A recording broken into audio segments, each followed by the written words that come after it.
오늘 오전에도 여느 때처럼 새누리당 쇄신 모임인 아침소리 조찬 모임을 진행했습니다.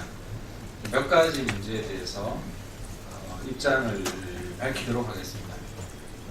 첫 번째는 청와대와 정부가 증세 없는 복지라는 프레임에서 벗어나야 된다는 것입니다.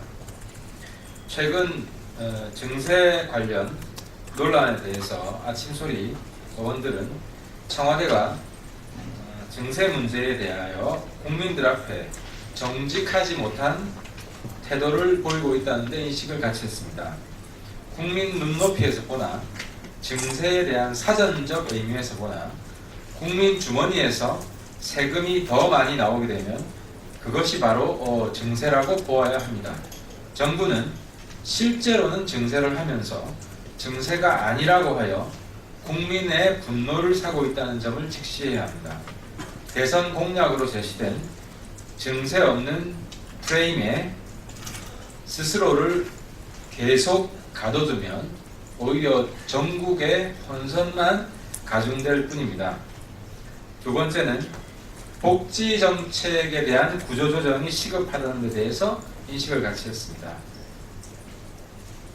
아침소리 의원들은 복지 문제에 대한 정부의 분명한 입장 표명이 필요하다는 데 대해서 의견을 같이 했습니다. 무차별적인 무상복지를 지속할 것인지 아니면 맞춤형 복지로 복지 구조조정을 시작할 것인지는 더 이상 늦출 수 없는 절박한 문제라는 것입니다.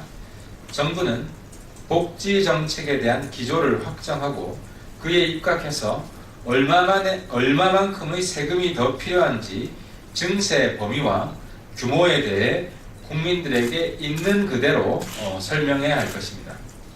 세 번째, 새누리당 원내대표 선거에 대해 말씀드리겠습니다. 새누리당의 원내대표 선거는 계파 대결이 아닌 정책 대결의 장이 되어야 합니다. 다가오는 새누리당 원내대표 선거가 계파 간의 대결이 아닌 정책 대결의 장이 되어야 한다는 데 의견을 같이 하였습니다. 이번 선거는 새누리당이 국민과 함께하는 정책 정당이라는 점을 몸소 실천하는 계기가 되어야 할 것입니다.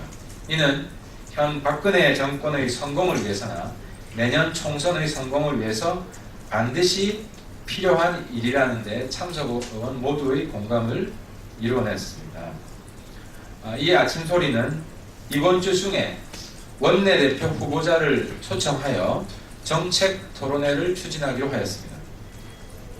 네 번째, 청와대는 정무특보단 임명에 앞서서 당과의 사전 협의가 필요합니다.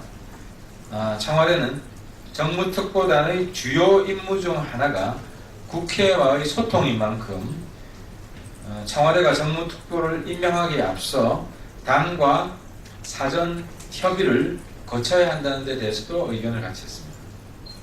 마지막으로 책임 총리, 책임 장관제에 대해서 말씀드리겠습니다. 어제 조혜진 의원이 기자회견을 갖고 책임 총리와 책임 장관제를 시행해야 한다고 이야기를 했습니다. 아침소리도 이를 적극 지지합니다.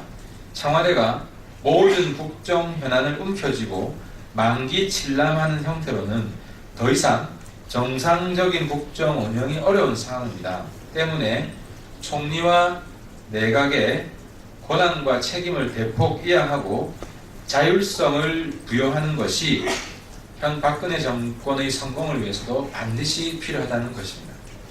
이상 마치겠습니다. 감사합니다.